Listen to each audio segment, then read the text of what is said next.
Bueno, vamos a empezar con este tema corto que se llama contabilidad, no contabilidad, compatibilidad electromagnética.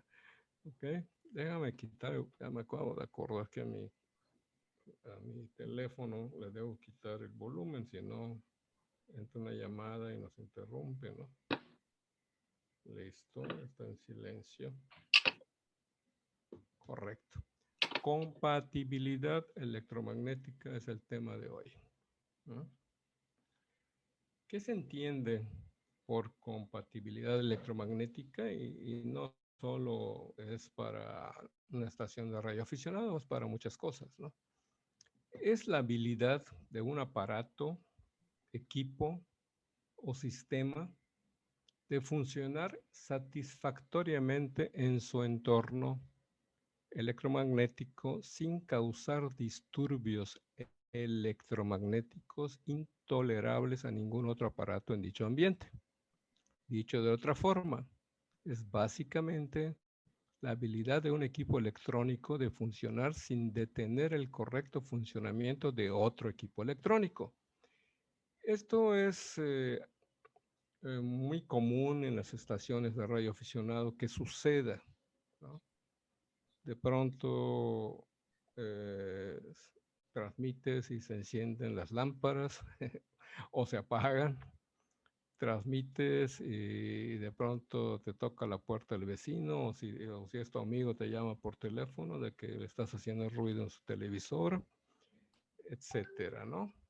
O estás tratando de hacer modos digitales y tienes que conectar tu radio a tu computadora y en un momento dado se congela tu computadora o el programa que estés usando, ¿no?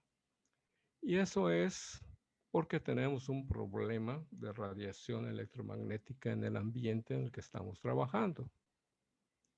De la misma manera en que en nuestras vidas adquirimos más tecnología y cada vez es más, el potencial de ruidos e interferencias electromagnéticas aumenta. Cada atenuador de luz, actuadores de puertas automáticas o cualquier nuevo juguete electrónico o eléctrico contribuye a la contaminación electromagnética de nuestro entorno. Vaya, los focos ahorradores tienen un pequeño transformador o balastro integrado y ese también emite radiación electromagnética. Muchos de estos aparatos también oyen a ese ruido en constante aumento y podrían reaccionar de formas impredecibles a sus vecinos electrónicos, incluidos los equipos transceptores de radioaficionados.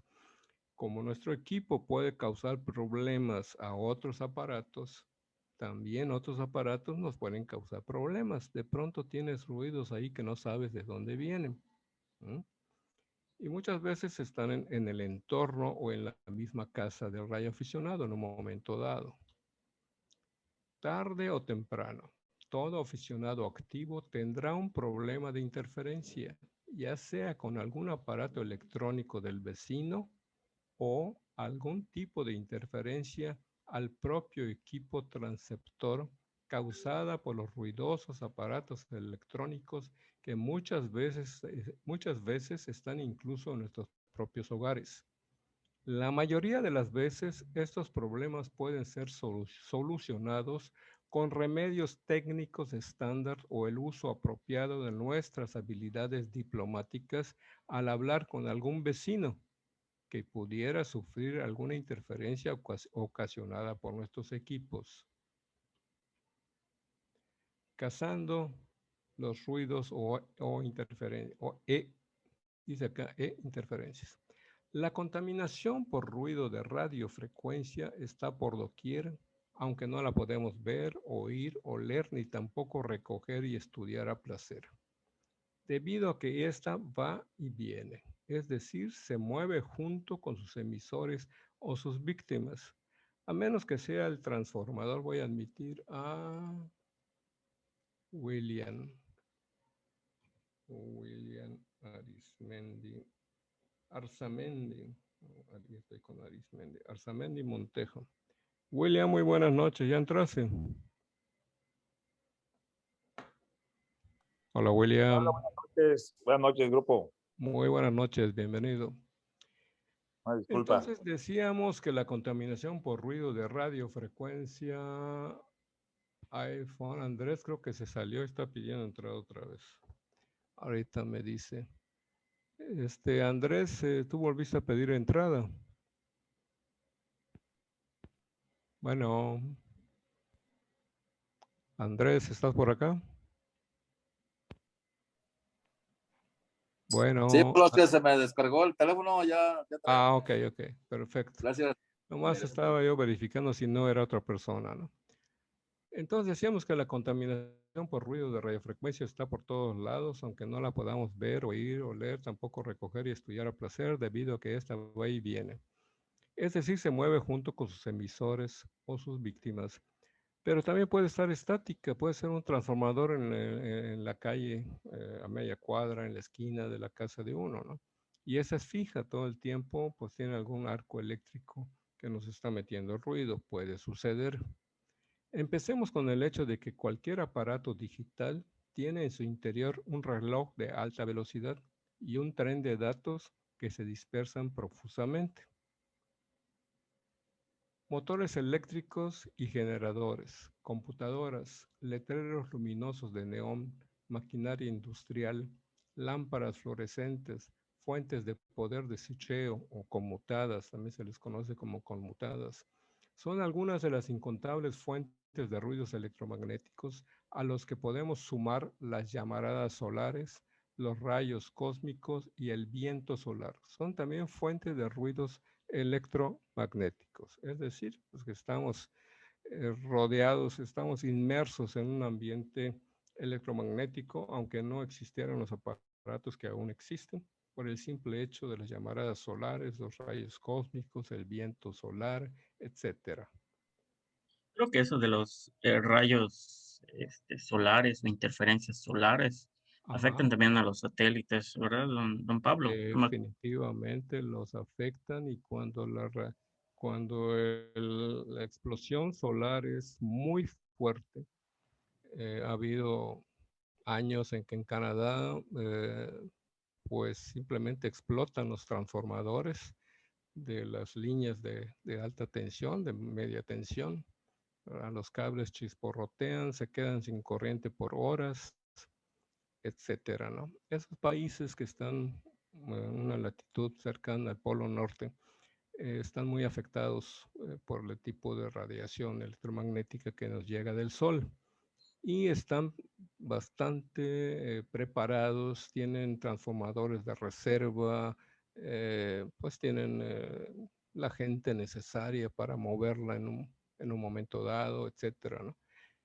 Y también los satélites, también sufren los satélites. Algunos se quedan inutilizados y otros pues los vuelven a reiniciar, a resetear, como decimos, y vuelven a trabajar, pero a veces las comunicaciones satelitales sufren un blackout, es decir, un apagón, ¿no?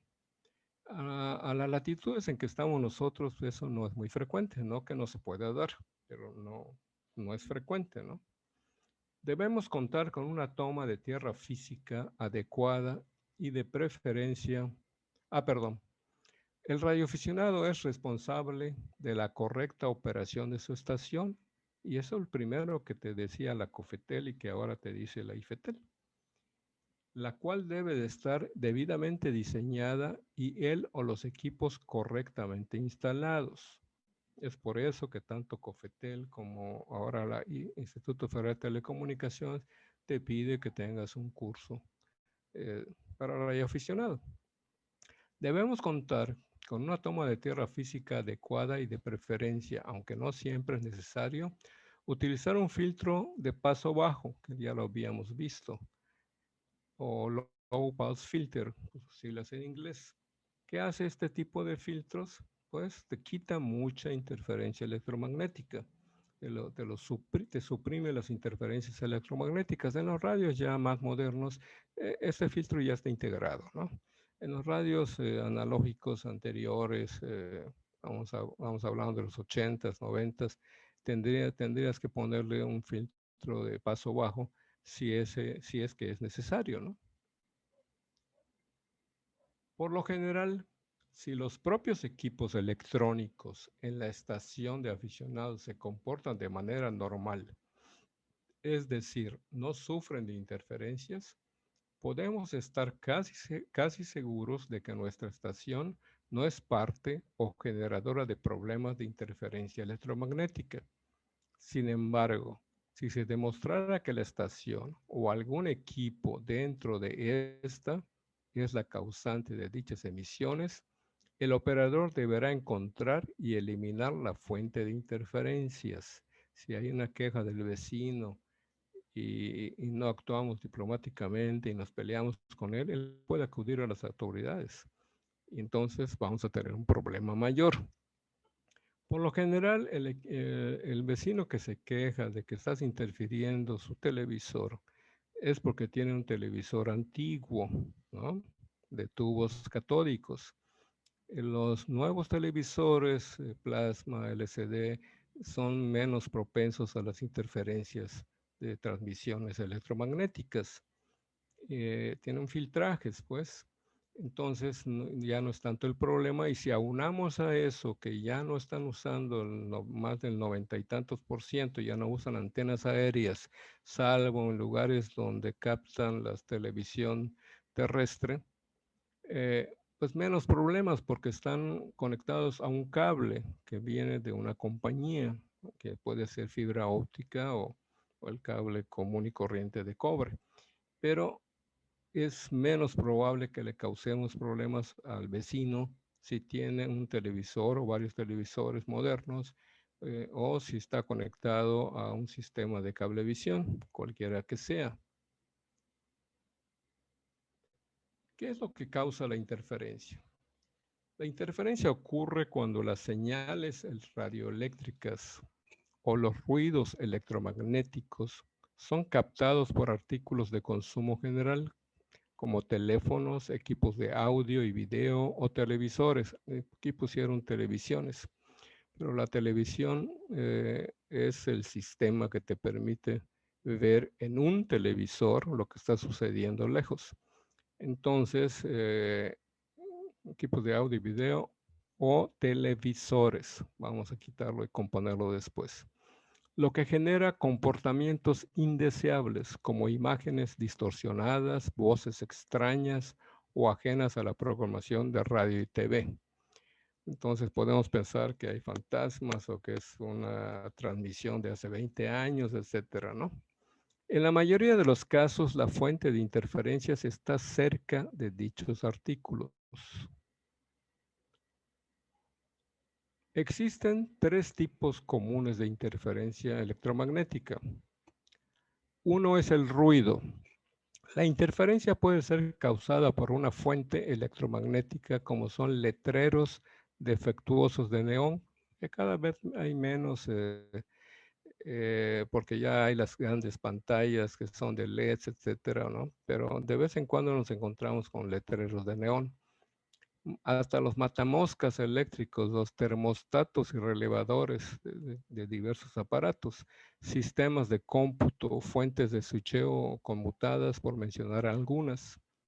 En otros casos, el ruido puede provenir de fugas o arcos eléctricos. Aquí dice en el cableado de la estación, es un poco difícil que sea en el cableado de la estación, pero es más fácil que sea en el cableado de la Comisión Federal de Electricidad. En los transformadores a veces hay arcos eléctricos o hay mucho viento y chocan dos líneas de alta tensión y eso produce cortocircuitos, etcétera, y ese ruido nos va a llegar aunque esté muy lejano. Esos deberán ser localizados y corregidos a la brevedad dado el riesgo que presentan. A veces está fuera de nuestra estación. Pero... 2. Por sobrecarga o saturación. Si la señal es muy fuerte, es posible que los equipos no puedan rechazarla. Actualmente no es tanto el problema. Tenemos una serie de filtrajes y de atenuadores, etcétera, que nos permiten rechazar una señal muy fuerte. Cuando sucedía eso, cuando, repito, había los pleitos en grupos de bandas civil, etcétera, y pues pasaban cerca de tu casa, metían toda la potencia posible y pues te bloqueaban un rato, pero En ningún momento te podían quemar el equipo, pero sí te distorsionan todo.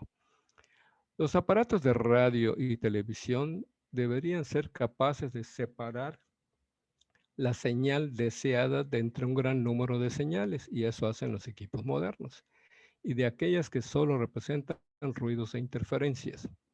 Los equipos modernos cuentan con suficientes filtros y blindajes para funcionar correctamente en condiciones normales de operación. 3. Emisiones espurias. Ya habíamos hablado de las famosas barridas, de las barbas, ¿no? Y no son otra cosa que emisiones espurias, así se les conoce técnicamente. Un radiotransmisor podría inadvertidamente emitir débiles señales en frecuencias de las que no debería. ¿Cuándo pasa eso? Cuando le metemos mano al transmisor, ya sea para sacarle en banda civil más canales de los que tiene, cuando esos canales no deberían ser utilizados porque están reservados para otras cosas, pero bueno, se hace, ¿no? Cuando le quieren aumentar la potencia al máximo, no solo en banda civil, los radioaficionados también lo hacen. Entonces empiezan a haber emisiones espurias del radiotransmisor. Y el radiotransmisor está supuestamente, lo vas a tener transmitiendo en 7200 MHz, pero también está emitiendo, aunque a menor intensidad, hacia arriba o hacia abajo, por ejemplo, de 7200. Estas son las llamadas emisiones espurias. Afortunadamente, los modernos transceptores, entiéndase, radiotransmisores, están construidos para cumplir con las exigentes regulaciones internacionales, siempre y cuando no se les meta mano. ¿Cómo evitar las interferencias electromagnéticas? A veces lo más sencillo es lo mejor. Muchos casos de interferencia pueden resolverse sin complicadas revisiones. Lo primero que tenemos que hacer es revisar los cables coaxiales. Si los cables coaxiales ya tienen cierta edad, lo más probable es que tengan daños en la cubierta plástica o en el mismo blindaje que ya no está trabajando al 100%. Los cables se agrietan, lo que es la cubierta plástica se agrieta, entra la humedad o el agua, entonces eso causa estragos, ¿no? Y también si tenemos un conector arriba, a donde está la antena, que no está debidamente protegido, cuando menos con una buena cinta aislante o un aislante líquido que al secarse queda como caucho, por ejemplo, u otras cosas, silicona incluso, ¿no? Si no está así, el agua se mete y empieza entonces a sulfatarse, a oxidarse, una serie de cosas. Hay que buscar terminales flojas o sueltas, ya sea arriba o abajo de la estación o en el acoplador de antena, llamado también antena túnel, etc. En el caso de antenas, un cable suelto o sulfatado, también lo tenemos que ver si no hay, y procedamos según sea lo necesario, pues a repararlo. Es el mantenimiento, por eso las antenas de cuando en cuando hay que bajarlas y revisarlas, ¿no? Entonces, el cable no está bien, la soldadura ya se dio, etcétera, está haciendo un contacto intermitente, todo eso nos causa problemas, no solo al transmitir, sino también al recibir. Y aquí se terminó, como les decía, es muy pequeño, ¿sí? ¿Alguna duda sobre lo que acabamos de platicar? No, está muy claro, está claro. Perfecto, Miguel, eso me da mucho gusto. Enrique, no creo que tengas problema, ¿no?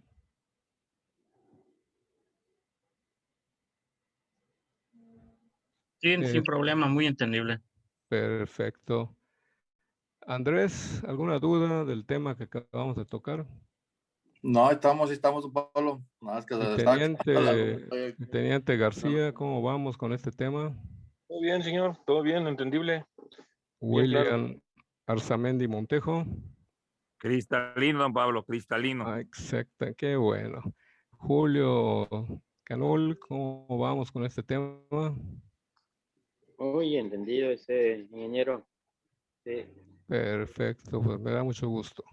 Vamos Sí. entonces a pasar al siguiente tema. Voy a empezar a compartir la pantalla. Y nos vamos a... Ahí tengo que minimizar esta cosa. A ver cómo le hacemos. Creo que escape.